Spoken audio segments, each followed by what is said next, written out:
So we got more details on Donald Trump's trade war with the rest of the world, and these are the headlines today. Trump says countries will face tariffs ranging from 15, that's 1-5, to 50%. And basically in Trump's world, I guess if we like you, 15% tariffs. If we don't like you and we're not close, 50% tariffs. So if you're the American consumer, as ultimately you're going to end up paying this stuff, you better hope Trump's making some more friends. However, I wouldn't hold my breath. Scott Bessent was on the defense for Trump and giving us some more details. Let's listen to this. And then President Trump negotiated the Japanese delegation up to a $550 billion the package. Excuse me, loans, credit guarantees, and equity. And President Trump is going to direct where that can be invested, and that is going to be invested in the de-risking of our supply chain. So that was live, what you just saw of Bessent basically having a brain fart there. He took a long pause and then had to go over, okay, it's going to be loans and credits and stuff like that. The next question that people always ask is, hey, what's going on in Japan? What are they saying? And they're also saying similar things. Well, have a listen to this. But getting back to this deal, there's a little bit of discrepancy in what the U.S. is saying and what Japan is saying. Particularly, I mean, one other issue is defense. So the U.S. side is saying Japan is going to buy more defense equipment. Akazawa-san, the lead trade negotiator, who's coming back later on today, said after this meeting that no, defense was not on the table. That is a security issue that has not been part of these trade negotiations. There's the other part about rice, where the U.S. says they're going to increase the quotas. But the agricultural minister, the prime minister said the minimum access rate of 770,000 metric tons that come to Japan from overseas in terms of rice without tariffs, that is going to remain the same. So they did protect their farmers. So that's another point of discrepancy. The auto sector, importing more cars from the US, I mean, yes, fine. Maybe they did agree on lower safety standards, although I don't think that's a huge concession in the big picture of things, given that, very few US cars are on the roads here anyway. It's mostly German cars. So I think net, um, Japan seems to have given away very little. So Japan is seeming to give away very little, and I thought the car one was kind of a funny one. Well, I guess you can mess with safety standards of U.S. cars, but we don't buy U.S. cars anyway. If we do buy foreign cars, it's going to be German. And then they're saying like the military stuff wasn't on the table. I know what Trump's talking about. I actually looked that one up. It seems like Trump's trying to take credit for something that Biden did, which is something that Trump's been doing a lot. Like, hey guys, look at this new factory, but it's like part of something that Biden did in the CHIPS Act, or hey guys, look at these new, weapons we're selling. Well, it's like, a defense agreement back in 2022. Then you have the rice thing where basically Trump's trying to make the case, hey, we're going to sell a ton of rice to Japan, but Japan's like, Prime Minister, like, I don't know what he's talking about. But this is a pattern that we're seeing with Trump. He'll make all of these claims and, you don't know what to think of it until you hear from the other country. They put out a fact sheet on Japan on July 23rd, 2025. Trump secures unprecedented U.S.-Japan strategic trade investment agreement. There's a bunch of words on this particular thing, not really particular details, because what you're looking for is when, right? You want some dates, you want some exact locations, and you want some specifics like which countries are involved and exact dollar amounts, but it's not really like that with the Trumpies, which I'm sure you guys understand this stuff. Is we are going to have full access to the Japanese market. So all tariffs off our cars. I think we're going to go to 70, the rice quota is going up 75%. They're going to buy 100 Boeing airplanes. So their market is now open for business for the United States. It had been closed. All right, we have no tariffs on our automobiles? No tariffs on our automobiles. But more importantly, they had Look at this. Now, there were no tariffs on the U.S. automobiles. That's my understanding. It looks like Fox News was even fact-checking, and she even looked off to the producer there. Because watch him say it again, because I think they know he's lying here. Watch. Closed. All right, we have no tariffs on our automobiles? No tariffs on our automobiles. But more importantly... See how she looked upside down. The reason why this is important is because what's going on here is there were no tariffs before. Trump raises tariffs, right? And then when Bessent says, hey, we got a deal to go, lower them again, it's kind of like making sort of, right word to say it, sort of making up a deal that wasn't really there. We're just like kind of going back to where we were before and claiming it's a deal. Do you guys understand what I'm saying? It's like no tariffs before, Trump raises tariffs, then go back to say no tariffs as before, and like, hey, see guys, we had a really great deal, but it's just going back to where you originally were. And so that's why it was interesting to look at Laura Ingraham, even like look up the producer, like, should I say something? Is this guy, you know, totally trying to lie? But they know he's lying. So let's watch some more though. They had non-tariff barriers, so they had a lot of, the Japanese are obsessed with safety. We do a pretty good job here, I think. And so as long as a car meets our safety requirements, it can now be sold in Japan. He literally just said Japan is obsessed with safety, right? But I think we do a good job in USA. But this is something I mentioned to you guys before. You know, USA wants to pass off unsafe products to other countries. They want to pass off food that may not necessarily meet regulations of other countries, and then they complain. And I've said this all along. If you want to be successful in other markets, don't, you know, kick and scream.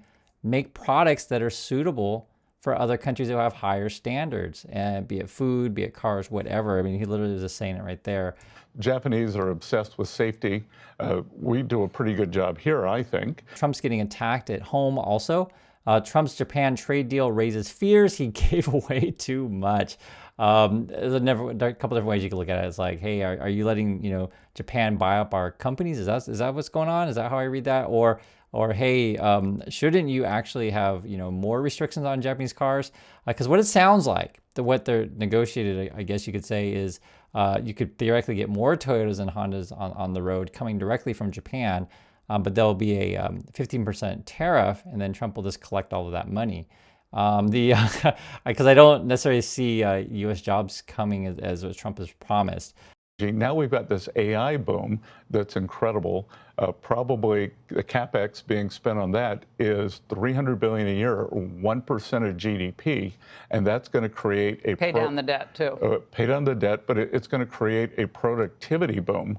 So, you know, in the history of the United States, the railroads, the 1980s, the Reagan deregulation, the 1990s, the tech boom, I think that we could see growth and productivity well in excess of 3% for the coming years. Okay, so he's claiming all this AI is going to generate all this growth, but it doesn't make sense because remember, AI is all about replacing you, the worker, right? That's what we're talking about here. And then he's like, oh, look at all this growth that we're going to have. But there's, I guess, theoretically, all these people are going to be out of work too. So there's that. I mean, you got to go through this stuff because I'm curious, you know, what these deals are that they're claiming. And this has a direct effect on your life, as effectively if Trump's, you know, policies go into place where, you know, tariffs on other countries are going to be anywhere from 15% to 50%, costs are going to go up across the board in USA for sure. Secretary, thank you very much for joining us, as always. Now, we're going to get to the president's big AI announcement late today, which was stunning. But let's unpack that biggest deal. I think it's the biggest deal you've negotiated so far, which is with Japan. Now, we know that the tariffs were higher. They were about 25% before this. Now they're reduced to about 15%. And they're going to be investing $550 billion into the United States.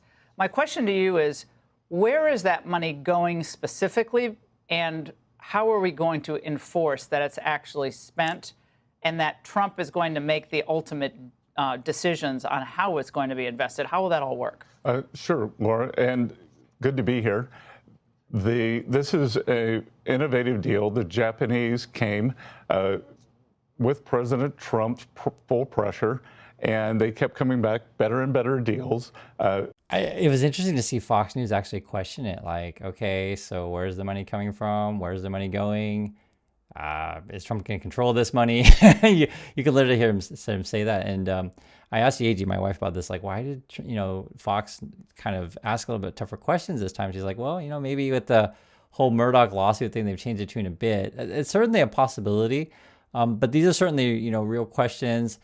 We're not getting a lot of answers. My guess still on this stuff is Trump's interested in his sovereign wealth fund and just wants to pile money into these things, raise costs for you, the consumer, pocket that money, and then funnel it to his various, you know, entities or whatever. That's maybe why they're being vague in this stuff. But they're also trying to do a bunch of deals with multiple countries. So remember when he announced the Vietnam thing? This is an update on that. Again, Vietnam on July 24, 2025. Vietnam sees Trump tariffs cutting up to a third of U.S. exports. And there's a couple key points in here. One was Vietnam and the USA haven't yet released the term sheet, so we don't have the details of everything. Also, Vietnam was surprised when Trump changed the numbers at the last minute, the same way he did that with Japan, where he did the Sharpie thing. So that may change also the Vietnam thing. On top of that, I'm here in Korea, as you guys know, this has actually been big news over here. U.S. cancels high-level tariff talks with Korea at the last moment. So let's just say this. I'll make it in plain English. Koreans aren't happy with Trump, and rightfully so, unhappy, right? So I guess Besant canceled the meeting. So Korea feels slighted by this. Again, Vietnam's like, why are you changing the deal on us? Japan's like saying, hey, you're even lying about the deal. Also, regarding the 550 billion, Japan, they think of that more as being a cap, meaning that not guaranteeing that we're going to spend that much money or whatever.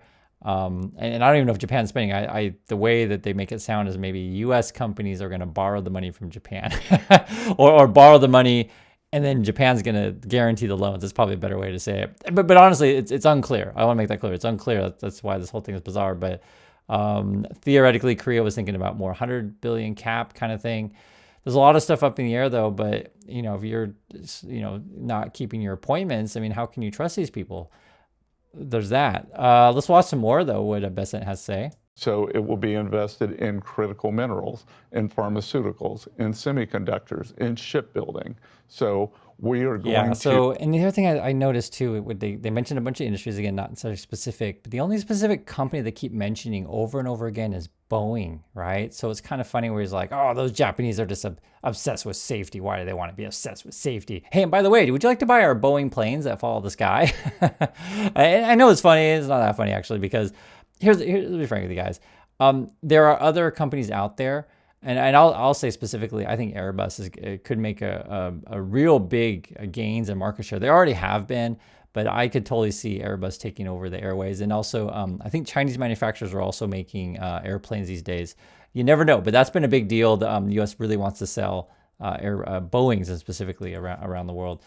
Annual measure of how that money is being spent and at what pace it's being spent. Sorry to get pedantic here on the details, but we've had some trouble with Japan in the past with actually living up to the terms of previous deals. So it sounds amazing. If this is what it is, it's unbelievably positive. But the devil's always in the compliance. Right. If this is real, wow, it's unbelievable. It's great. I would agree. It's unbelievable. But it is a good question. Anyone can make any kind of pledge.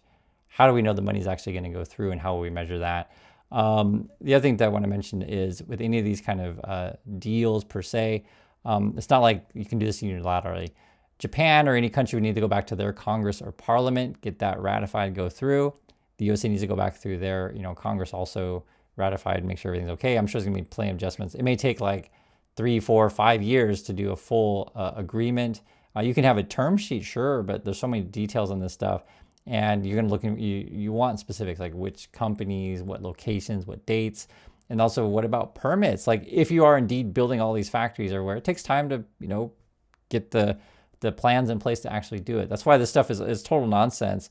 But I think, Fox News, Trump and stuff, that they rely on their fans or cult members being uneducated, and they go along with it. That's why I just try my best to just educate you guys. That's it. Just go through it and have honest conversations about this stuff, because this is money, and money matters. This should be the main focus of what we're talking about these days. Will you make sure that they comply? So we'll evaluate it every quarter, and if the president's unhappy, then they will boomerang back to the 25% tariff rates, both on cars and the rest of their products. And I can tell you that the thing with this is, like, you can see it's all resting on Trump's mood of the day. Well, if he's unhappy, we'll just put the tariffs back to where they were. And so it's hard to do any kind of deals with the U.S., right?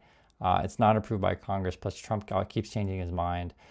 This is what a deal would look like theoretically in the news if the USA were to do something like this. So for example, this is not USA, this is Canada, but just for example, Mitsubishi, which is a Japanese company, Mitsubishi Corp, to start importing Canadian LNG in first for Japan. That was on June 13, 2025. Just for example, this would be like a specific, right? You could see right there, okay, what's going on, who, where, etc.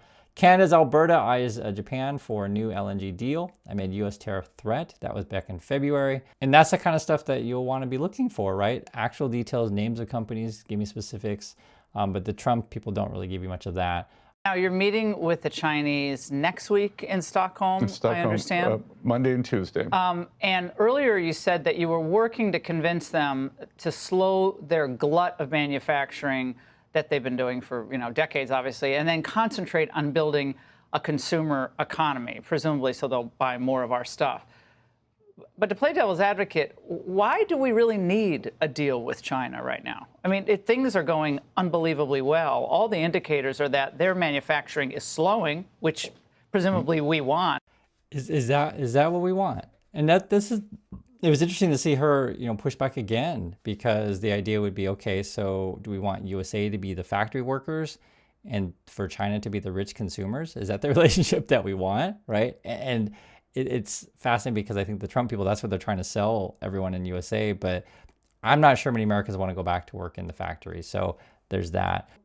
President Trump has said we might not even need a deal with China. He said that months ago.